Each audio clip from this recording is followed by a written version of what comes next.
children, today we are going to study about the metals and non-metals. The lesson is metals and non-metals, children. Elements can be classified, children, into following two groups. Elements can be classified into, children, following two groups, that is metals and non-metals. Okay, children? Fine. Now, metals, non-metals.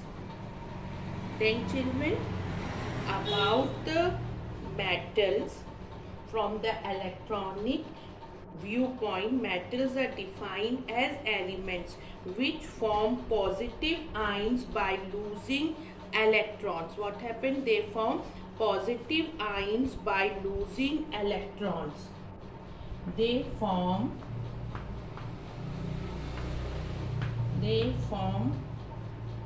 positive ions by losing electrons, children. Okay, children. And what about these non-metals? Form negative ions. They form negative ions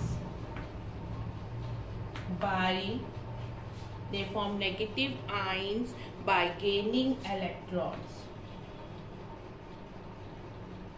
By gaining electrons, children. Okay.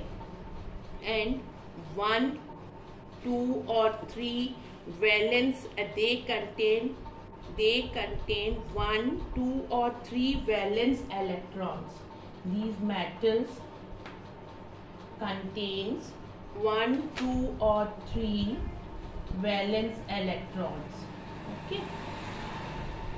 Metals contain 1, 2 or 3 valence electrons, children. And in the case of non-metals, they contain, in non-metals, they contain children 5, 6 or 7 valence electrons. Okay. Now, children, there are also certain elements such as silicon, arsenic, antimony, which have some properties of metals and some properties of non-metals. So what are they known as, children? They are known as metalloids. What are they known as, children? They are known as metalloids. Okay. Fine, children. What are the metalloids, children? Elements which have some properties of metals and some properties of non-metals. And how many valence electrons? In this case, there are elements with 4 valence electrons. Elements with 4 valence electrons. In this, there are 4 valence electrons. Okay. In metalloids, there are 4 valence electrons. Fine, children. Now, about the occurrence of metals. Now, about the occurrence of metals. Now, in the occurrence of metals in nature, most metals occurs in the combined state as minerals. Nearly all rocks contain some metallic minerals. Often the amount of metal present in the rock is so little that it is too expensive to mine these rocks and extract the metal from them. Okay, children, to extract the metal from them. If the amount of metal is more, it is profitable to mine the rocks and extract the metal. So such rocks are known as, these type of rocks are known as ores, children. What are they known as? They are known as ores. Now another one is about gangue, children. What is it? In ore, the useful metallic mineral is mixed with other minerals which are not of much use. So these minerals present as impurities, these minerals present as impurities are known as gangue, children. Now about the noble metals. About the noble metals, metals which are not very reactive and occur in a free state in nature. Metals which are not very reactive and occur in a free state in nature, that are known as noble metals. Then metallurgy, children. The metallurgy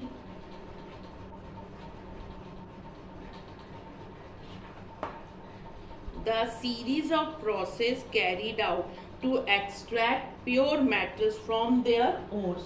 The series, what is metallurgy? The series of process which are carried out to extract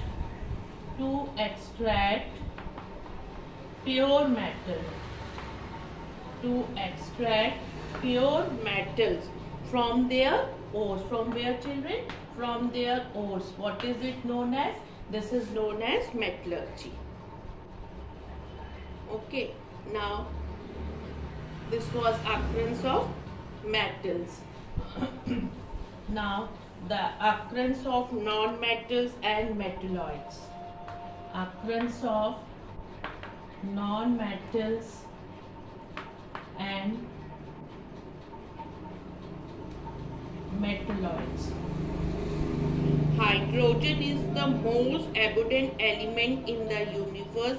It is the chief element that makes up the sun and other stars.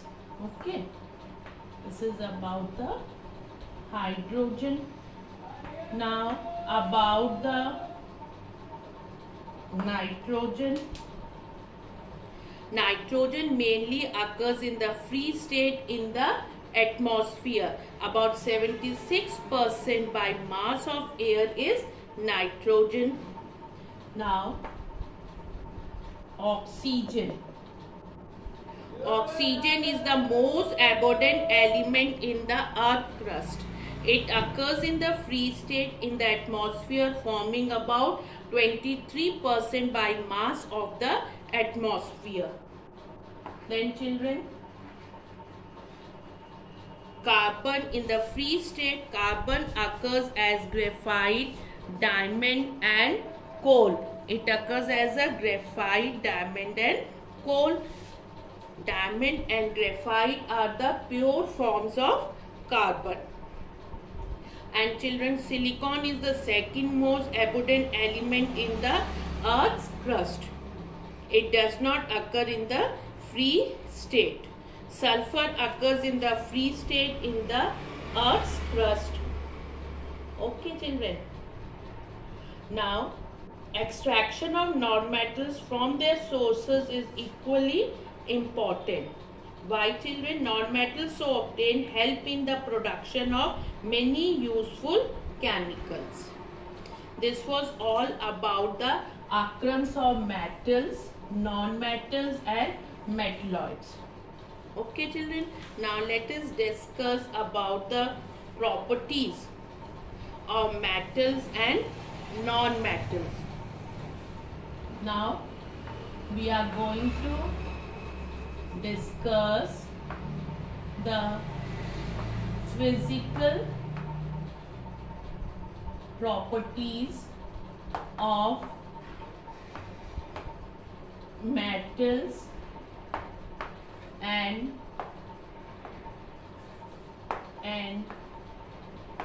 non-metals. Okay, children. Now, first of all, the physical properties of children metals. Okay, physical properties of metal. They are solid at room temperature. They are solid at room temperature, children, and they are hard. They are hard, strong. They are hard, strong, and lustrous. Metallic luster is there. Malleable and ductile. Children, metals, they are malleable and ductile. Okay. Then the next one is they are good conductors. They are good conductors of heat and electricity. Okay. Then they are good conductor. They are sonorous. You can write here. Sonorous. Then high melting and boiling point. High melting and boiling point. Okay. And then children, high specific gravity and high specific gravity. Okay, this is all about the physical properties of metals, children. Now about the physical properties of non-metals. They are solid. Non-metals, they are solid, liquid or gas at room temperature. Solid, liquid or gas at room temperature. Not so hard and strong. Non-metallic luster. Brittle.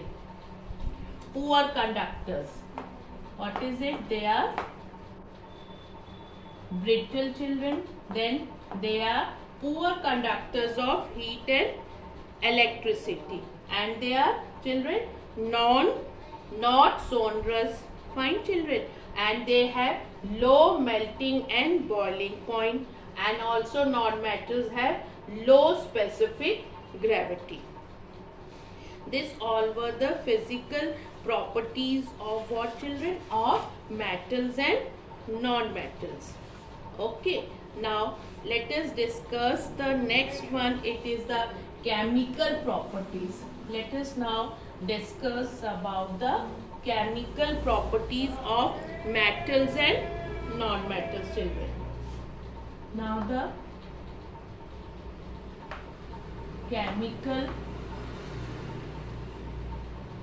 properties of metals and non-metals. Fine, children. So first of all, reaction with oxygen. Okay, as you have seen in the case of physical properties, metals and non-metals differs in their ability, okay, to chemically combine and other elements and compounds. Now first of all, reaction with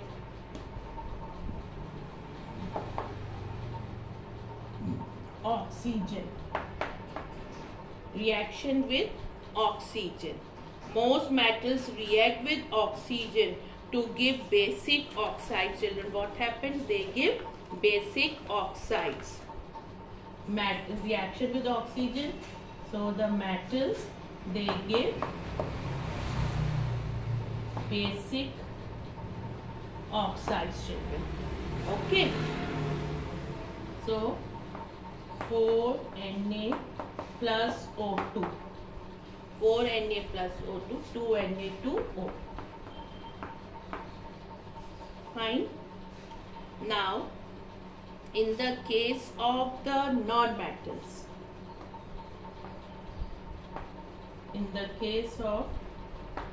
non-metals, what happen children? Non-metals react with oxygen to give acidic oxide. What does they give? They give acidic oxide children. 4P plus O2, then what we get? Phosphorus pentaoxide. What does we get? Children, phosphorus pentaoxide. Fine children. Now the next we'll discuss the reaction with water. Now reaction with water. Let's see what happened. Reaction with water children. Metals reacts with water to form oxides or hydroxides and hydrogen. Reaction with water in the case of metals. Okay children, what is formed when the metal reacts with water? When the metal reacts with water, then what is formed children? It is sodium hydroxide plus hydrogen. Okay, what is it? Sodium hydroxide. So when the metals react with water to form oxides or hydroxides and hydrogen, and non-metals do not react with water. Non-metals, they do not react with water. Okay, then next we'll discuss about the metals that react with acids. The metals when they react with acids. Now with acids children. Okay, let us see what happens children. Metals react with dilute hydrochloric and sulfuric acid to form the corresponding salt and to liberate the hydrogen. The hydrogen form burns with a pop sound when a lighted matchstick is brought near to it. Metal plus acid, then what is formed children? That is salt plus hydrogen. Okay children, 2 Na plus HCl, NaCl plus hydrogen, 2 NaCl. This is sodium chloride, that is the salt. And children, non-metal do not react with dilute acids. Okay. This all was about the chemical properties. Now reaction with bases. Only some metals such as aluminium, zinc and lead react with strong bases such as sodium hydroxide to release hydrogen gas. Okay. This all we have discussed the physical and the chemical properties. So what all we have discussed, that the elements can be classified into metals and non-metals depending on their physical and children chemical properties. Fine. The ore of a metal consists of rock containing minerals of the metal in sufficient quantities so that it is profitable to mine it, and what we have to extract, we can extract the metal from it. We can extract the metal from it. And then we discuss the physical properties, that the metals are generally solid at room temperature while the non-metals are solid, liquid or in gaseous form at room temperature. Okay. Then we discuss about that the metals are they have a good conductor of heat and electricity, while the non-metals are the poor conductors of heat and electricity. Then metals react with oxygen to give basic oxide. What does they give, children? They give basic oxides. Fine, children. And non-metals react to give acidic oxides. What does they give? They give acidic oxide, children. Metals react with water and with dilute acid to displace hydrogen. Non-metals do not react with water or acids, children. Okay, children, this all were about the physical and the chemical properties of metals and non-metals.